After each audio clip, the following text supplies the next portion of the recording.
Oh, Ehi, Patrizio! Iro! Ecco qua, sono Ciao! arrivato, Senti, qua ci aspettano all'orto botanico. Orto botanico. Orto botanico. Ci saranno tanti bonsai, vero? Ma che bonsai, qua c'è roba grossa, roba di tutto il mondo. L'orto botanico più antico del mondo. Vai, Vieni, dai, andiamo.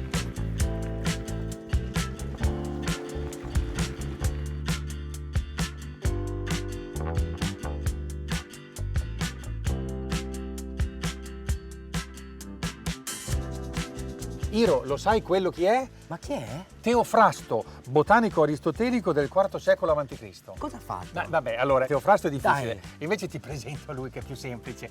Telmo Pievani, Grande professore piacere. qui all'Università di Padova, filosofo della scienza e capogiardiniere. Allora, professore, noi abbiamo studiato, io e Iro, siamo all'Orto Botanico di Padova, l'orto botanico più antico del mondo, 1445. 1545. Vedi che sono già bocciato. Ha invertito le cifre. Esatto, vabbè, Bocciato. bocciato, vabbè. 1545, protetto dall'UNESCO e tutto quanto, 3500 specie diverse. Ecco, noi siamo interessati al cibo dell'uomo, quindi le cose che storicamente mangiava e soprattutto cosa potrà mangiare nel futuro. Pensa alle motivazioni per cui l'UNESCO ha dato questo grande riconoscimento, l'unico orto botanico al mondo che ha questo riconoscimento, perché ha detto l'UNESCO questo è un posto in cui da quasi 5 secoli natura e cultura stanno insieme, cioè la biodiversità delle piante come ricchezza culturale. Quindi è proprio l'idea che i veneziani ebbero nel Cinquecento di raccogliere tutte le piante che trovavano in giro per il mondo, di studiarle e di coltivarle. Secondo te l'agricoltura attuale rispetta questa biodiversità o no? Decisamente no, perché è in gran parte un'agricoltura intensiva e quindi fa esattamente il contrario di quello che si fa in questo orto, cioè anziché moltiplicare le possibilità e la diversità, tende a uniformare, tende a rendere le popolazioni biologiche delle piante tutte uguali e questo è sempre un errore, nel senso che le rende deboli, perché la biodiversità è fondamentalmente una difesa dalle malattie, dagli attacchi, dai cambiamenti ambientali. Più c'è biodiversità, più sei forte, più un ambiente è forte, meno ce n'è, più sei vulnerabile. Capito, Iro? Siamo qui per vedere come si deve correggere l'agricoltura per arrivare alla transizione ecologica. Ma veramente non vedo ora di scoprire, Io ho voglia di imparare. Bene, professore, siamo a disposizione. Andiamo.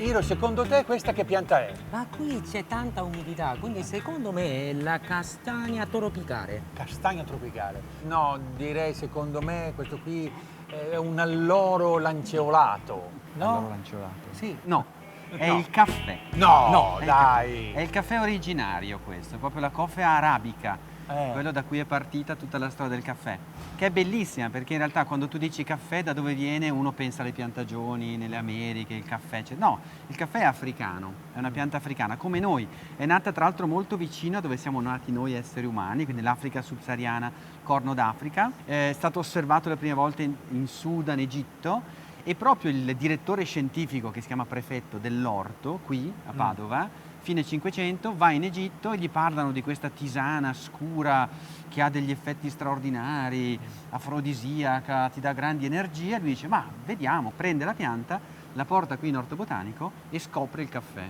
Ma dai, E proprio inizia- qui? Qui, esattamente, No, in questo punto.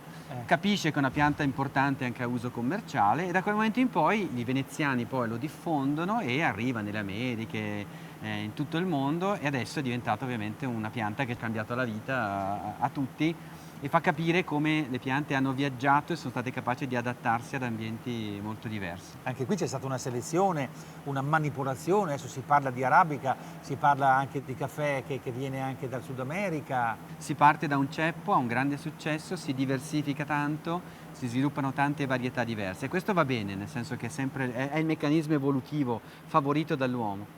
Poi qualche volta invece una prevale sulle altre e poi alla fine è un po' sempre la stessa miscela. Quindi qui all'orto botanico cerchiamo di capire quali sono ancora una volta le diversità genetiche ma anche delle caratteristiche proprio della pianta per conservarle, per mantenerle, come facevano i veneziani 400 anni fa.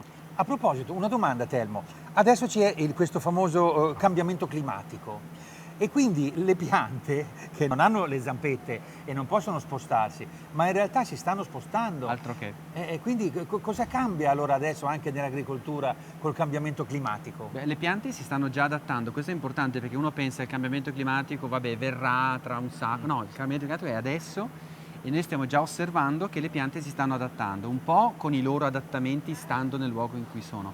E poi la cosa pazzesca è che proprio si stanno muovendo, per esempio si stanno alzando di altitudine nei loro adattamenti, si stanno spostando verso nord, quindi loro sono forse più avanti di noi perché noi facciamo una gran fatica ad adattarci ancora, loro invece hanno già messo in atto tutta una serie di strategie per adattarsi, perché le piante, proprio perché stanno ferme, in realtà sono molto plastiche, proprio perché non hanno questa possibilità di muoversi e scappare dal pericolo, hanno tutta una serie di meccanismi chimici di adattamento che le rende molto flessibili, sono bravissime ad adattarsi, quindi stanno facendo meglio loro di noi per il riscaldamento climatico, tra l'altro Capito. causato da noi, peraltro. Capito, Iro? Allora, dobbiamo imparare la transizione ecologica dalle piante. È incredibile, eh? La natura insegna tutto.